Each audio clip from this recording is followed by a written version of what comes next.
قربانی کے گوشت کے ہاضمے کے لیے جلن، معدہ گیس، تیزابیت، تپھارا، بدہضمی، الٹی، چکر، سر درد کے لیے تیز بہدف نسخہ حاضر ہے۔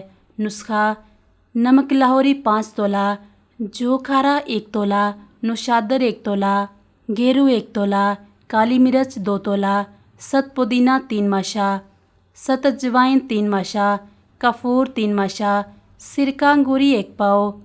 ترکیب: پہلے نمک لاہوری کو کڑاہی میں ڈال کر آگ پر رکھیں اور 1 چمچ سرکہ ڈالتے رہیں۔ جب سب سرکہ جذب ہو جائے تو خشک کر کے نکال لیں۔ یہاں سے 1 تولہ نمک لیں اور باقی ادویات کا باریک صفوف کر کے ست وغیرہ بعد میں ملا لیں۔ کانچ کی شیشی میں محفوظ کر لیں۔ ترکیب: 1 چٹکی ہر کھانے کے آدھے گھنٹے بعد چاٹ لیں۔ کھانا فوری نیچے ہو جائے گا، فوری غذا ہضم ہونے لگے گی، گیس خارج ہوگی، پیٹ ہلکا محسوس ہوگا، بھوک بڑھ جائے گی، 10 روٹیاں کھانے کی گنجائش پیدا ہوگی، گوشت خوب ہضم ہوگا، نہ گھبراہٹ نہ بے چینی، تیزابیت، گیس وغیرہ نہیں بنے گی،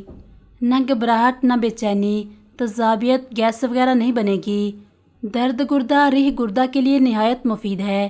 جن حضرات کو یورک ایسڈ کی شکایت ہو ان کے لیے بہترین دوا ہے۔ گوشت جتنا مرضی کھائیں، کوئی نقصان نہیں ہوگا انشاءاللہ۔